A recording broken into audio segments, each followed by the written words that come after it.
Dictation शुरू होगी 5 second बाद।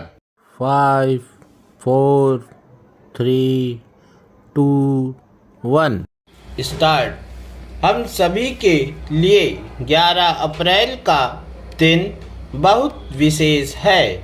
आज भारत के महान समाज सुधारकों में से एक और पीढ़ियों को दिशा दिखाने वाले महात्मा ज्योतिराव फूले की जन्म जयंती है।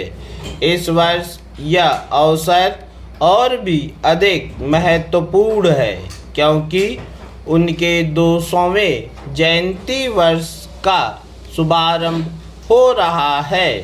महात्मा फूले का जीवन नैतिक साहस, आत्मचिंतन और समाज हित के लिए अटूट समर्पण का प्रेरक उदाहरण है। उन्हें केवल उनकी संस्थाओं या आंदोलनों के लिए ही याद नहीं किया जाता, बल्कि उन्होंने लोगों के मन में जो आशा और आत्मविश्वास जगाया, उसका व्यापक प्रभाव हम आज भी महसूस करते हैं। उनके विचार देशवासियों के लिए प्रेरणा पुंज है। ज्योतिराव फूले का जन्म 1827 में महाराष्ट्र में एक बहुत साधारण परिवार में हुआ था।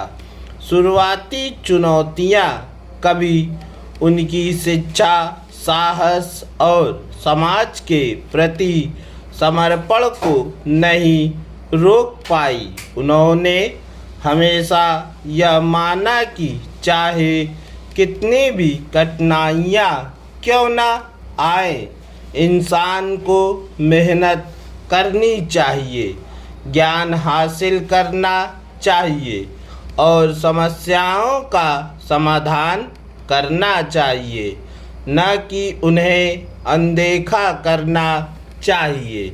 बचपन से ही वे बहुत जिज्ञासु थे और अपनी उम्र के अन्य बच्चों की अपेक्षा कहीं अधिक पुस्तकें पढ़ते थे। वे कहते थे, हम जितना ज़्यादा सवाल करते हैं, उनसे उतना ही अधिक ज्ञान निकलता है। यह जिज्ञासा उनकी पूरी यात्रा में बनी रही। उनके जीवन में शिक्षा सबसे महत्वपूर्ण मिशन बनी।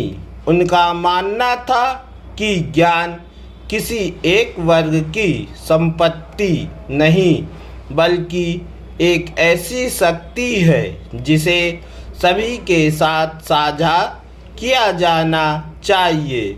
जब समाज के बड़े हिस्से को शिक्षा से वंचित रखा जाता था, तब महात्मा फूले ने लड़कियों और वंचित वर्गों के लिए स्कूल खोले।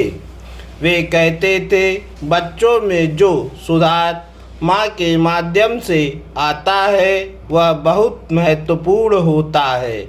इसलिए अगर स्कूल खोले जाएं तो सबसे पहले लड़कियों के लिए खोले जाएं। उन्होंने शिक्षा को न्याय और समानता का माध्यम बनाया। शिक्षा के प्रति उनका दृष्टिकोण हमें आज भी बहुत प्रेरित करता है।